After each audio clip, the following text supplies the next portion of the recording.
شاید امروز در دوشنبه کم نفرانی باشند که این اتوبوس و راننده‌اش اپای شمیگل را نشناسند. آنهایی که از نقلیات جمعیتی استفاده میبرند حتما او را میشناسند. او راننده اتوبوس خط‌سیر 25 است و گفته شمیگل او رانندگی را در 48 سالگیش آموخته است و الکی 4 سال میشود سر چنبرکی اتوبوس نشسته است. نمیدونم خودم چخل همین کس در دل من جا گرفت خودم نمیدونم. هنگام دوزندگی کردنم از تیرزه دیدم زنی را که راننده اتوبوس ماه رو گفتنی همکار داریم ما امروز نگاه کرده شوق و هوس خودم بسیارتر. این اتوبوس با تازگی و آرایشات زیبا خودی راننده باشد با معامله خوش شناخته شده است. زیبایی رو دوست می‌دارم.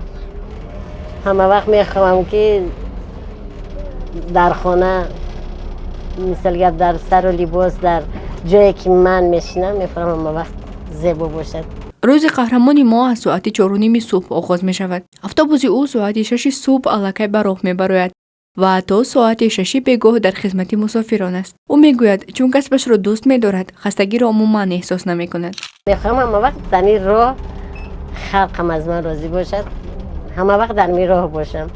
روزی مثل گپ عادی خدمت مثل گپ یک روز که من استراحت میخوام بکنم خلقم غمگین است که شما نبر آمدین. وقتی که انسان کسبش رو دوست می‌داره دشواریش رو نمیفهمد. مثل گپ من در همین کسب رانندگی و تماما دشواری رو نمیبینم.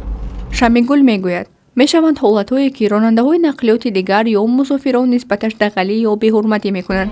خلق خودم تا حاضر نگاه میکنم حیران مرا نگاه میکنن. جانبی من حیران نگاه میکنن. فکر میکنم برای چی؟ ولی او کوشش میکند به چنین نفران اهمیت ندهد. میان رانندگان نقلیات جمعیتی ما زنان کم شمارند. زیرا این کار دشوار است و اراده و مسئولیت بزرگ را طلب میکند. وقتی سوار میشن میگم ما یکم بار دیدیم که زن مثل گپ автобус تریلی بود دیگه ما автобус یکم بار دیگه. کاری اپای شمیگل و همکارانش که هر روز صدها نفر را به کارگاه و منزل سری وقت میرسانند واقعا مهم است. همیشه از تاجیکستان ما گلگل شکفان باشد. همیشه در تاجیکستان ما همیشه خنده مادران خنده فرزندان همیشه در لبانشان خنده باشد.